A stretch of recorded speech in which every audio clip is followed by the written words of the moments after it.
Selamat siang, Mbak. Iya, siang. Saya Nur Anissa, mahasiswi jurusan Tasawuf dan Psikoterapi semester 4. Di sini saya izin mau mewawancarai Mbak guna memenuhi tugas kuliah saya. Saya mau wawancara Mbak mengenai keluhan yang dialami dalam bidang klinis. Tapi wawancara ini itu nggak sampai ke tahap penanganan, hanya sekedar sharing dan sampai tahap solusi saja. Iya. Kalau boleh tahu Mbak namanya siapa? Nama saya Nisrina Kotronada.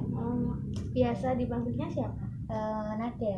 Nada. Kenapa nggak Nisrina? Iya boleh. Oh iya boleh. Kalau boleh tahu ada keluhan apa yang sedang dialami sekarang? Jadi saya itu mengalami keluhan berupa sering pusing, terus kemudian sering mual, muntah, dan juga sesak di dada, sesak nafas gitu. Berarti itu termasuk gejala penyakit GERD bukan? Iya betul. Apa udah sebelumnya apa sudah pernah kena penyakit asam lambung terus kemudian GERD apa gimana? Iya, saya pernah mengalami MAH, terus kemudian saya periksa lagi saya punya asam lambung, terus saya punya GERD ini. Awal mula kena MAH itu tahun berapa? Berarti setelah lulus SMA. Kemudian kalau GERD-nya itu jangkanya panjang nggak? Misal MAH pada bulan ini, terus berapa bulan atau berapa tahun lagi baru GERD apa gimana?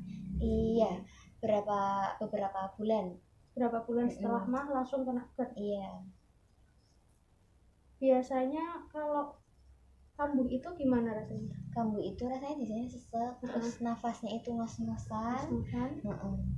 Terus seperti itu dan ya nggak karuan rasanya. Biasanya kalau sesak itu bisa sewaktu-waktu atau bisa diprediksi, oh ini aku mau sesak ini pasti GERD-nya naik, asam lambungnya naik, apa secara tiba-tiba kayak asma gitu? Nggak mesti, kadang secara tiba-tiba, kadang juga bisa diprediksi. Kalau pas saya lagi nggak enak nih, misal pikirannya lagi banyak, lagi kacau gitu, itu perut tuh langsung rasanya tuh nggak enak, terus kemudian nanti naik ke itu pernafasannya gitu. Kalau yang secara tiba-tiba itu biasanya karena apa Mbak? Karena biasanya misalkan saya kesiangan bangun, terus kemudian berangkat ke kampus itu buru-buru naik tangga ke atas sampai ngos-ngosan, itu biasanya udah nggak karuan habis itu. Nah terus kalau kejadiannya itu nggak bisa diprediksi kan, jadi karena buru-buru ke kampus, terus sempat bawa obat nggak ke kampus itu, atau gimana cara nanganinya biar sudah nggak sesak lagi? Kan di kampus kan pasti kita nggak prepare sebelumnya. Iya kan? Betul, saya nggak bawa obat apa-apa, juga seringnya nggak bawa minum. Ya jadi kalau udah seperti itu ya saya cuma bisa diam, terus coba mengatur nafas. Kemudian biasanya juga saya lari ke Alfamart atau Indomaret buat beli yogurt gitu. Yang dirasain setelah minum yogurt itu apa? Itu lumayan, jadinya lumayan plong. Jadi lidah juga, di lidah rasanya enak, terus kemudian di sini juga rasanya itu langsung plong gitu. Berarti kalau minum yogurt itu mempunyai pengaruh yang besar ya? Iya.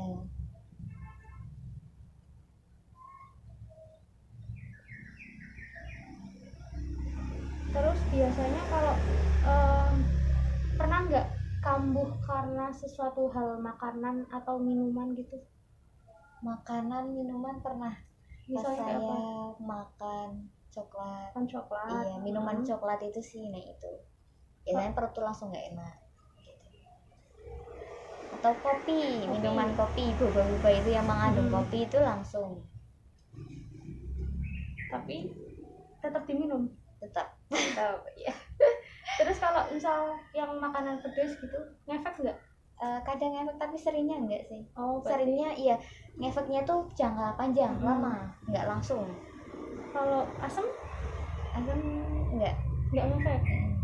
Ya mungkin ngefeknya di perut aja, tapi nggak sampai ke nafas.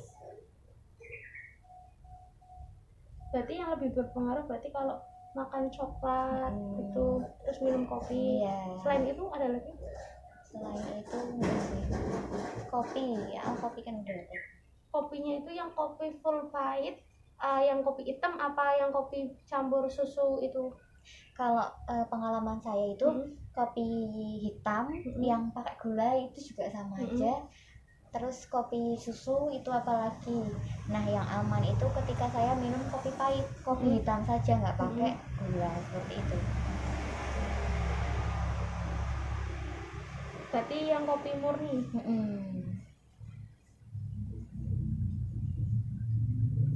Terus kalau sesak nafas itu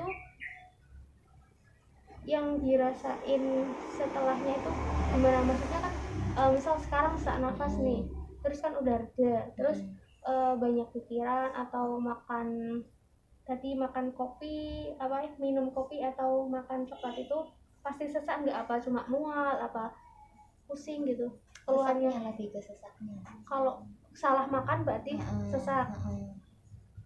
Sama perutnya itu nggak enak. Pernah muntah nggak? Pernah. Karena sampai apa muntah itu? Karena apa ya, karena telat makan.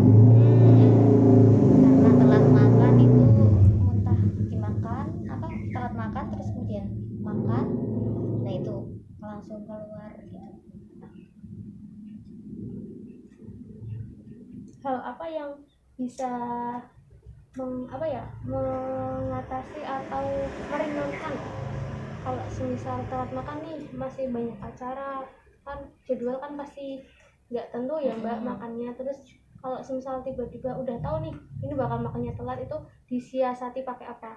Maksudnya apakah minum obat sebelum makan atau enggak? Saya nggak suka minum obat. Terus? Ya yang penting pas ketika acara itu mungkin saya perut itu isi cemilan entah apa, biskuit apa gitu.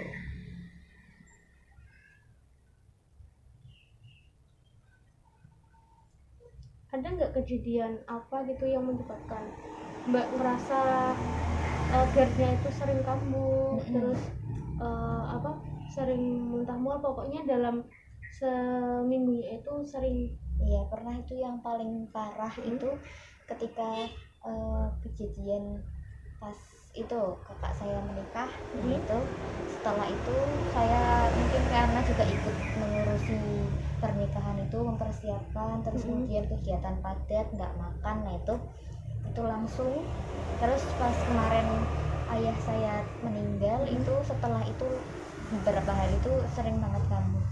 Kambuhnya itu seperti apa mbak? Kambuhnya itu sesak terus berarti? Ngos-ngosan itu sih, nafasnya itu cepat.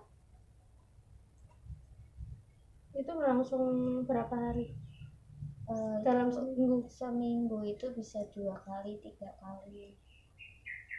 Terus kalau kamu biasanya gimana kalau pas ada karena kejadian itu? Pas kalau kambuhnya biasanya saya tak buat istirahat, terus minum air hangat seperti itu. Pernah ke dokter nggak buat konsultasi masalah penyakit GERD ini?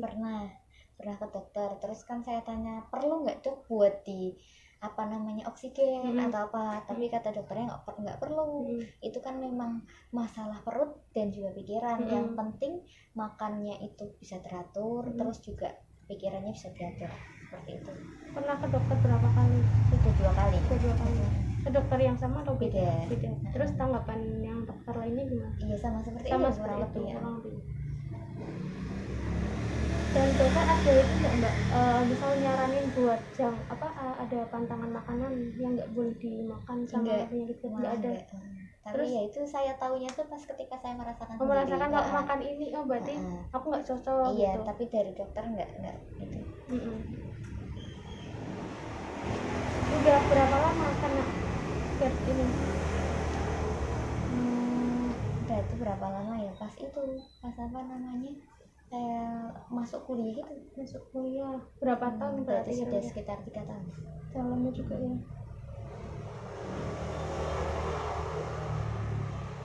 Pernah nggak pas waktu kegiatan di kampus atau di luar kampus tiba-tiba sesak, terus nggak ada obat, nggak ada apa ya, nggak ada penstabil sesak nafasnya.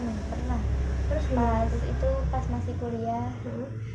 Nah itu saya itu apa namanya, ya itu cuma Duduk cuma diam duduk tuh. atur pernafasan Berapa gitu. lama biasanya untuk meredakan Sekitar sesak nafas 20 itu? menitan mungkin. Lama juga ya. Juga kan itu kan harus kita harus mengatur emosi ya. Ngatur emosi harus tetap bahagia, itu ketika kebahagiaan datang, ketawa itu akhirnya sembuh sendiri. Ada nggak maksudnya teman yang bisa membantu merilekskan keadaan waktu pas kambuh? Teman itu ada pasti. Nyuruh pernafasan juga? Enggak, gimana? merubah lebih ke merubah mood gitu kan. Supaya biar Iya. nggak utak pikirannya gitu. Terus faktor apa yang bisa menyebabkan Mbak itu kena GERD sampai seperti ini? Awalnya jadi awalnya itu kan karena hal kecil sih, saya mengabaikan pola makan. Mengabaikan pola makan, kadang makan, kadang enggak, kadang telat, harus disuruh dulu baru makan gitu. Terus hingga lambung saya kena, dan kegiatan pas itu masih pada tahapnya. Berarti waktu di kampus. Gitu. Terus saya apa namanya, sininya merasa nggak enak. Berarti awal tahu kena GERD itu dari siapa? Dari dokter. Dari dokter. Berarti waktu nggak enak badan langsung ke dokter. Pernah nggak melakukan sesi konseling sama seorang terapis atau konseling? Belum pernah. Terus sekarang sering kambuh nggak? Mungkin akhir-akhir bulan ini kan karena ini bulan puasa, perut kan sering kosong ya.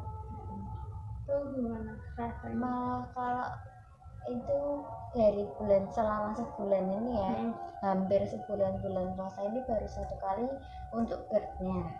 Tapi untuk lambungnya, untuk perutnya itu saya setiap sahur, habis sahur terus habis berbuka itu pas gosok gigi itu pasti muntah kayak gitu. Tapi nggak keluar apanya. Berarti gitu. habis sikat gigi rasanya mau terus kan, tapi nggak ada apa yang dikeluarin, cuma bunyi doang. Gitu. Terus yang GERD itu kambuh sekali dalam puasa itu karena apa? Karena pasti itu pikiran saya sih. Pikiran. Terus ada keinginan sembuh nggak? Pastinya ada. Dengan cara apa? Apa ya mungkin seharusnya saya harus mawas diri. Harusnya saya bisa apa namanya, mengatur pola kehidupan saya. Tapi sampai saat ini belum bisa. Sudah dilakukan belum? Ya terkadang. Tapi kadang dilakukan, kadang enggak, gitu. Masih bolong-bolong.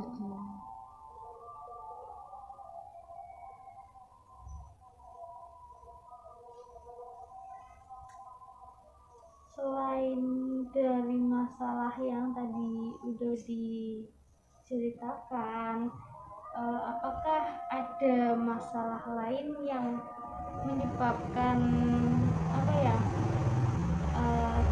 GERD-nya Mbak itu sering kambuh? Ada pastinya. Apa? Kan setiap kita ya, namanya hidup, namanya manusia itu pasti kan punya permasalahan. Itu kan pasti beda-beda. Nah itu faktor yang paling besar yang bisa menyebabkan GERD saya sampai kambuh, terus kemudian pikiran saya sampai banyak. Itu salah satunya, atau ada beberapa. Itu yang pertama keluarga, terus terus kemudian hubungan saya dengan orang lain, orang di luar keluarga saya, kemudian dengan pasangan seperti itu. Yaitu masalah rindu atau kangen gitu terhadap seseorang, nah itu yang sering menyebabkan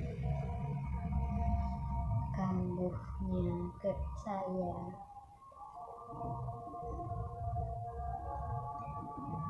Gejalanya sama nggak mbak dari masing-masing masalah yang berbeda itu? Kalau kamu Sama. mual muntah pusing gitu. Iya.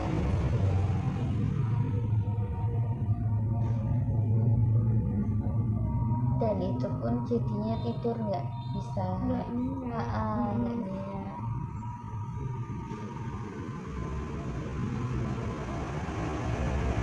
Berarti kalau masalah yang paling berat itu kambuhnya itu bisa berapa kali? Kambuhnya mungkin sehari, tapi kan lama nggak itu? Kalau kambuh misal sampai berjam-jam gitu? pernah yang paling lama itu sampai 1 atau 2 jam. Kenapa yang itu?